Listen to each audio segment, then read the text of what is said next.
Sa mga nagsisearch kung kasya ba ang Smart TV na 55-inch sa Mirage G4, kasya naman boys.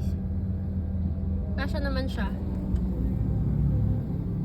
Ang ginawa dito, binuksan mo na tong passenger seat dito. Dito pinasok ng paslant.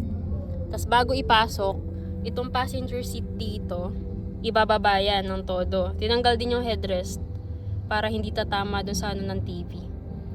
Yan. Baba ng todo, pasok dito sa may passenger seat ng paslant. Siyempre dapat may tao dito at may tao dito para may aalalay sa both corners ng TV.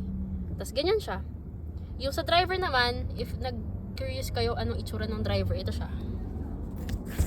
Sana kita. Ayan. Ganyan yung itsura sa driver seat. Dapat keep lang yung driver ninyo kasi yung legroom, kung makikita nyo naman, very minimal lang siya. Pwede pa yun i-atras actually. May space pa naman. Pero para syempre safe yung TV. Ayan. Konti lang yung legroom. Dapat medyo payat yung magdadrive. Safe pa rin naman. Yung handbrake, hindi naman siya obstructed. Tapos kita pa rin naman yung side mirror sa driver's POV.